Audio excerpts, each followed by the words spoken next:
Olá, está começando mais um podcast Revista Fevale Vivendo na Fevas. Eu sou a Júlia Klein, acadêmica de jornalismo aqui da Universidade Fevale. No episódio de hoje vamos falar sobre o Dia do Jornalista, comemorado no dia 7 de abril.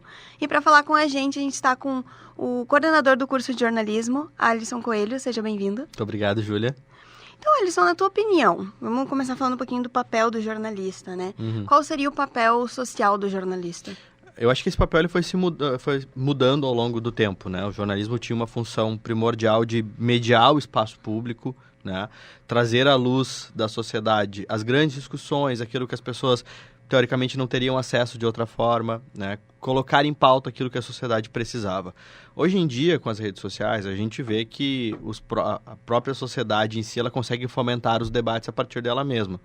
E aí ficou muito mais forte um papel também basilar do jornalista, que é o de ter a responsabilidade na manipulação da informação, né?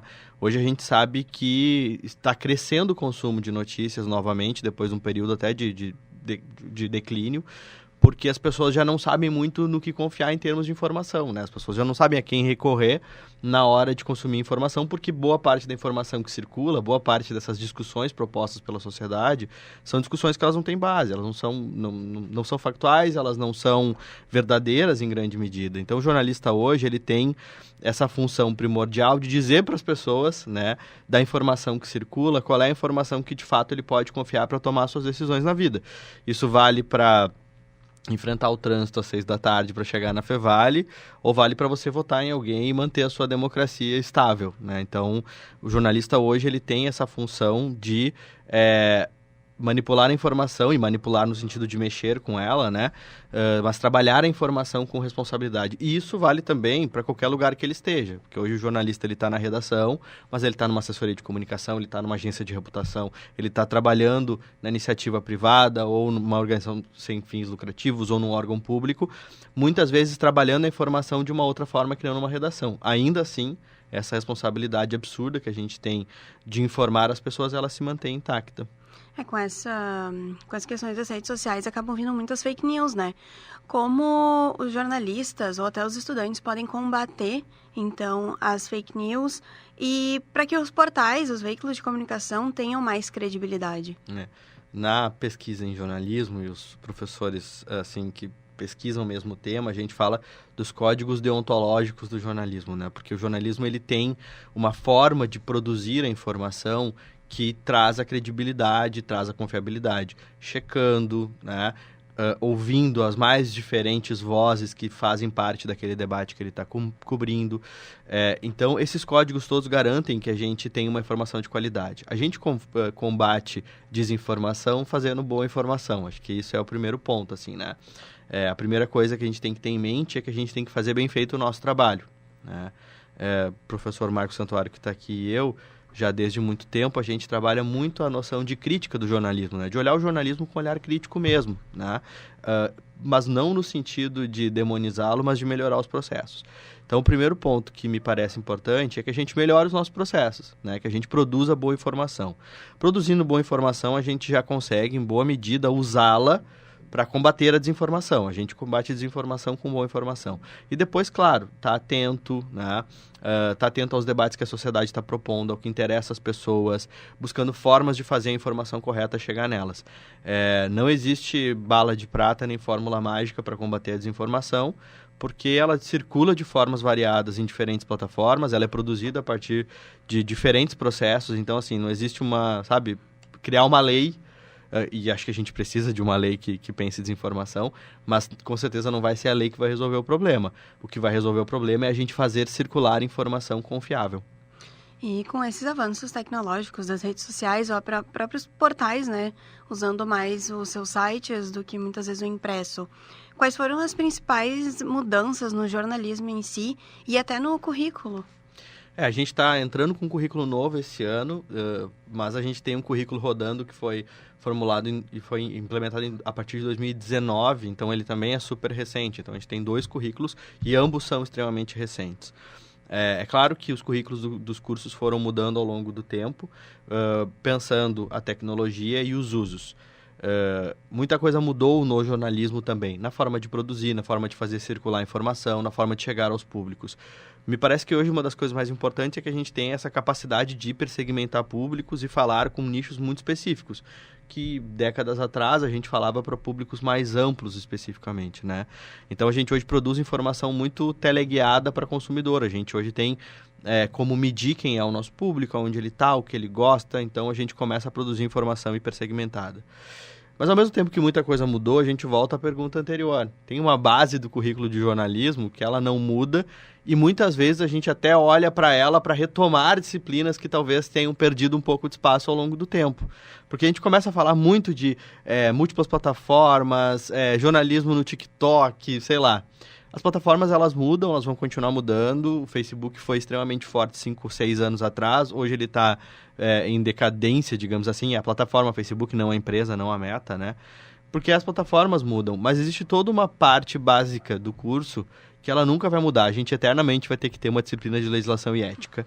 A gente vai ter eternamente uma pesquisa em jornalismo, teoria da comunicação. Porque são disciplinas de base que nos ajudam a entender os processos, que nos ajudam a entender esses códigos que eu falei antes, que são os que garantem que a informação vai chegar lá na ponta com a qualidade que ela precisa. Então, sim, muita coisa muda. O nosso currículo 2024 é extremamente atualizado, olha para essas plataformas, olha para esses tópicos emergentes que a gente tem circulando, mas em algum sentido ele também faz um movimento de volta, sabe? De pensar naquilo que é o mais fundamental para o jornalista. Eu sempre comento em algumas disciplinas minhas assim, por exemplo, hoje à noite eu dou design editorial, né? Então o cara tem que pensar os processos de design para produtos impressos ou digitais, mas pensando o aspecto estético. A gente usa o InDesign hoje, né? Que é uma ferramenta do pacote Adobe. Eu sempre falo para os alunos, é massa que você seja bom no InDesign, é legal, mas assim, eu aprendi essa mesma disciplina no PageMaker e tem colegas que aprenderam até em outros softwares mais antigos. O software vai mudar. Saber o software não é o que te garante. Nesse caso, é saber a técnica, é saber como pensar esse produto. Então, eu acho que às vezes a gente fica muito deslumbrado com algumas tecnologias, tipo inteligência artificial, o que vai mudar com a inteligência artificial, quando na verdade a gente está preocupado saber direcionar essa tecnologia para que ela seja uma aliada da boa informação, e a gente vai saber o que é boa informação se a gente tiver essa base muito forte. E tu comentaste sobre a questão da ética, né? Como saber o limite para não cruzar a linha da ética com essas novas tecnologias, principalmente porque os jornalistas acabam tendo suas redes sociais também vinculadas ao seu nome, seu trabalho. E se já aconteceu alguma vez contigo que tu chegou a quase cruzar a linha da ética e falou, não, ética primeiro? Eu acho que tem algumas... como toda profissão, a gente tem zonas cinzentas, assim, que é complicado, né? Você tem que olhar os valores, entender o que você está fazendo. Eu passei por uma situação muito engraçada, que talvez ela não seja eticamente questionável, mas ela mistura os dois pontos da tua pergunta, que é a questão do jornalista nas redes sociais e também as questões éticas. Eu sou colorado, todo mundo sabe que eu torço pro Inter. E na época eu era repórter, estava na economia da 0 Hora. E aí... eu nunca cobria esporte mais, já não fazia mais nada de esporte, e eu estava assistindo um Grenal. O Inter estava jogando com os reservas na época, entre os titulares, o Inter tinha jogadores tipo D'Alessandro, o próprio Arangues, que está jogando hoje de novo, e eram caras que tinham salários estratosféricos, assim. Mas o Inter estava jogando com reservas, porque tinha um jogo mais importante, acho que por Libertadores. Naquela época o Inter ganhava todos os Grenais, inclusive tenho saudades desse tempo. Estava enfileirando vitórias em Grenais. E aí o Inter jogando com os reservas, o jogo modorrento, no intervalo o Inter coloca D'Alessandro, esses caras todos para ganhar o jogo, e eu escrevo no Facebook. O Inter, para ganhar o jogo, teve que colocar em campo R$1,5 milhão, né? Que eram os salários dos jogadores, estavam entrando. Era uma ironia, uma brincadeira. E aí uma mulher que tinha visto o meu nome na 0 Hora assinando uma pauta, que tinha me adicionado ao Facebook porque viu meu nome no jornal, não me conhecia, e eu aceitei, porque eu aceitava, ela viu aquilo e recompartilhou dizendo, o jornalista da 0 Hora disse que o Inter comprou o Grenal. E eu vi aquilo e eu fiquei apavorado. Fiquei completamente apavorado, porque eu pensei, meu Deus, né? Olhando o texto, talvez tinha uma ambiguidade ali no texto, né? Mas obviamente que não era isso que eu queria dizer. E eu fui no post e comentei, não é isso, eu quis dizer exatamente essa outra coisa aqui. Eu fui no inbox da mulher e a mulher não apagava, e curtidas, e gente compartilhando depois aquilo. E eu completamente amedrontado, porque querendo ou não, eu tinha largado no mundo uma desinformação, que na época a gente nem chamava assim, nem tinha essa onda de chamar as coisas de fake news. Mas tinha produzido involuntariamente uma desinformação, fazendo uma brincadeira, uma piada sobre futebol. Aquilo me acendeu um alerta, assim, do quanto a gente tem muita gente olhando para nós como jornalistas, o quanto a sociedade acredita no que a gente diz, né? E o quanto a gente tem que ser responsável mesmo em espaços privados como a rede social. Porque na minha cabeça, é o meu Facebook, eu tô falando pros meus amigos, todo mundo sabe que eu sou colorado e tá vendo essa brincadeira aqui. E não é assim que funciona, né? A gente, de alguma forma, tá exposto, a gente é, de alguma forma, sim, um ente público. Então, a gente tem que cuidar das coisas que a gente fala, onde a gente circula, e tá sempre muito consciente de que a qualquer momento a gente pode, sim, cometer um erro que pode gerar, inclusive, um dano para a sociedade, pela má informação que está circulando, mas um dano para nós também, né? Então, esse caso, ele sempre, para mim, ele foi bem instrutivo, assim, sabe? Eu aprendi bastante depois daquilo. Esse assunto, a questão das redes sociais, é muito pautado ainda, né? Até não só pelos jornalistas, mas pelo próprio público, né? E, professor, quais os principais desafios atuais na formação de novos jornalistas? Eu acho que a gente tem um desafio duplo de formação de jornalistas, que é um certo descrédito, né, que uns setores da sociedade por vezes têm com o jornalismo e que afasta um pouco algumas pessoas que teriam aptidão e seriam boas jornalistas de estar nessa função. Criou-se uma ideia de que a gente ganha pouco também, um grande clássico, assim, eu lembro de uma palestra que eu vi quando eu estava na faculdade, que veio um cartunista muito da antiga, assim, e ele falava que a gente ia passar fome, e era uma coisa aterrorizante, assim. Eu sei de colega que trancou o curso depois daquilo e tal, e eu próprio fiquei com bastante medo.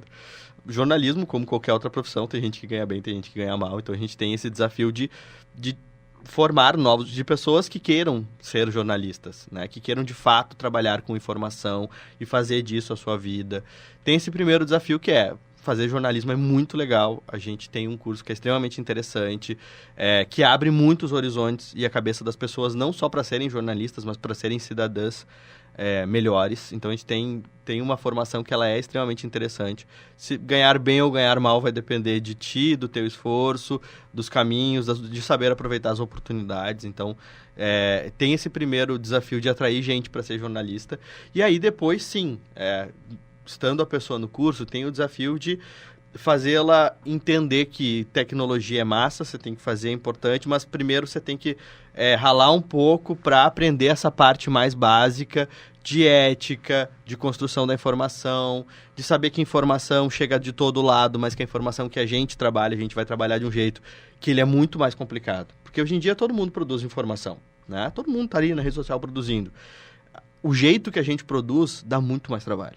Dá muito mais trabalho, né? Porque a gente vai checar, a gente vai buscar a informação correta, a gente não vai expor, por vezes a gente não vai dar informação porque isso pode ser insensível para alguém, né? Então a gente trabalha a informação de um jeito que dá mais trampo, né? Então eu acho que fazer o aluno entender isso, que isso é o valor, porque no fim das contas o valor que o jornalista entrega é esse trabalhão que está no bastidor. Não é ele aparecendo na câmera, ele indo no podcast falar, a figura dele aparecendo, que é legal, é do jogo. O jornalista tem um pouco do ego junto, né? A gente tem isso com a gente. Mas da gente entender que o valor que a gente entrega nem é esse. Não é falar bem na câmera, não é saber conduzir uma boa entrevista, que é fundamental. Mas o valor que a gente entrega é esse trabalho de bastidor na construção da notícia, que faz com que ela seja, de fato, uma notícia que as pessoas podem confiar. Então, entender isso, né, fazer essa transformação na cabeça do aluno, que ela acaba acontecendo de forma gradual ao longo do curso, né? Mas no começo a gente, às vezes, fica até um pouco assustado, assim, porque a pessoa está muito deslumbrada com o brilho das coisas, e aí fazê-la entender que existe todo um trabalho atrás para que esse brilho aconteça, às vezes é a parte mais complicada. Se tu pudesse dar um recado para os futuros jornalistas, pelo Dia do Jornalista e até para os teus colegas, qual seria? Para os colegas, eu acho que tem um longo caminho no Brasil da gente regulamentar a profissão novamente, né? Nós temos um trabalho, a Federação Nacional dos Jornalistas, e essa é uma dica para todo jornalista ou para estudante, acompanhe a FENAGE, acompanhe os sindicatos, acompanhe a ARI, que é a Associação Rio Grandense de Imprensa, estejam acompanhando a nossa profissão do outro lado, que é pensando o jornalismo, pensando a profissão do jornalista, porque nós temos um caminho grande pela frente. A gente está lutando para que o diploma volte a ser exigido, né? E esperamos que isso aconteça. Existem vários parlamentares que estão se convencendo dessa necessidade. Então tem um trabalho de legislação, tem um trabalho de regulamentação da profissão que a gente tem que estar atento, né? E a sociedade tem que estar atenta, porque, de novo, a desinformação está aí para mostrar que qualquer um ser jornalista não é um caminho muito legal para a gente enquanto democracia. E a dica para o estudante é estar sempre aberto, sempre curioso, sempre olhando o mundo de uma forma muito receptiva, sabe? Porque a gente tem as nossas convicções, os nossos dogmas, eu sou colorado, você é gremista, não sei se tu é. Mas que a gente olhe o mundo de uma forma um pouco mais aberta, entendendo a complexidade dele. A gente está num momento, e acho que todo mundo já falou isso em algum momento na vida, nos últimos 100 anos, mas eu tenho essa convicção de que a gente está perdendo a capacidade de entender que alguém não é bom ou mal, ou que as coisas não são necessariamente verdade ou mentira, mas que existem muitas zonas cinzentas que a gente tem que entender, e entender a complexidade do mundo para o jornalista é fundamental, né? Então, entender que as pessoas são difíceis, são duais, né? Então, entender que o mundo ele tem muita coisa a se mostrar, a ser entendida, e tá aberto, tá com um olhar curioso, tá com um olhar sempre atento para as coisas, para as mudanças. E, claro, saber dominar a tecnologia, saber entendê-la a serviço de tudo aquilo que a gente falou antes, que é a ética jornalística, a produção de conteúdo de qualidade. Então, acho que essas são as dicas centrais, assim. Então, eu queria agradecer a sua participação. Quem esteve conosco no primeiro bloco foi o coordenador do curso de jornalismo aqui da Universidade Fevale, Alisson Coelho. Muito obrigada. Obrigado, Júlia. E agora, no segundo bloco, vamos conversar com estudantes do curso de jornalismo sobre o papel social do jornalista. Bom, meu nome é Jackson Batista, eu estou entre o quarto e o quinto semestre. E, bom, o papel do jornalista, ele tem que informar com clareza, levar a verdade, sem dar a sua opinião, somente a informação. E eu acredito que esse é o fundamental para o jornalista, hoje em dia. Oi, meu nome é Alana Maldaner, eu estou no terceiro semestre de jornalismo. E o papel do jornalista, ao meu ver, é sempre em busca da verdade e torná-la pública. Então, eu acredito que todo jornalista deve saber um pouquinho de cada área, assim, da profissão, saber fazer uma entrevista, saber escutar o que o entrevistado está falando, saber escrever um bom texto, saber fazer um design, editar um vídeo, saber ir atrás da pauta, checar. Então, todo jornalista precisa estar ligado também nas informações, sempre ir atrás dos principais jornais da região e do mundo e sempre se manter bem informado. Oi, eu sou a Ellen Pereira, estou no quinto semestre de jornalismo e eu acredito que o papel social do jornalista é ser um mediador da sociedade e também dar voz a quem não consegue ser ouvido. Meu nome é Júlia Dresch, eu estou no sexto para sétimo semestre de jornalismo. E ontem, na minha disciplina de planejamento de mídias, eu vi a frase "ter voz é existir". E eu acho que é exatamente esse o papel do jornalista. De dar voz, dar visibilidade para a maior quantidade de histórias possíveis, assim, então, conseguindo expor pessoas e vozes que antes não eram ouvidas. Meu nome é Sabrina Fagundes, eu estou no terceiro semestre da Faculdade de Jornalismo e respondendo à pergunta qual é o papel social, né, da profissão de jornalista atualmente, eu consegui identificar que ele dá voz a muitos temas que não são abordados atualmente, né, com tanta facilidade. Bom, meu nome é Salles Maeli Júnior, eu estou no terceiro semestre de jornalismo e, olha, o papel fundamental do jornalismo é informar, né, de maneira correta e séria as pessoas sobre o que acontece no dia a dia, desde a notícia mais básica até a notícia mais complexa, né? Independente do meio de comunicação, entre rádios, podcasts, programas de TV, o jornalista, o papel fundamental dele, do jornalismo em si, é informar, manter a população informada da realidade, sempre trabalhando com a verdade. Meu nome é Alice Mesquita, eu estou no sétimo semestre de jornalismo aqui na Universidade Fevale, e o papel social do jornalista, além de informar, é dar voz às pessoas e aquilo que muitos querem silenciar. né? É ir atrás da verdade e expor os fatos da maneira mais transparente possível para toda a sociedade. Nós temos o papel de informar com responsabilidade, combatendo toda a desinformação e fake news, contribuindo para uma sociedade mais justa e mais democrática também. Meu nome é Brena dos Santos, eu estou no 5º semestre de jornalismo e eu acredito que o papel do jornalista é informar e trazer verdade acerca das notícias para a população e apurando e trazendo a realidade. E esses foram os depoimentos dos acadêmicos de jornalismo aqui da Universidade Fevale. O Podcast On é uma produção dos acadêmicos de jornalismo da Universidade Fevale. A produção é dos meus colegas Jackson Batista, Ramon Ferreira, Lana Maldaner, Salles Maioli e eu, Julia Klein. A técnica é de Carlos Pereira e Rinaldo Silveira, com a orientação do professor Marcos Santuário. O nosso Instagram é @podcastonrevistafevale, que vocês podem acessar apontando a câmera para o QR Code que está aqui na tela. Até a próxima!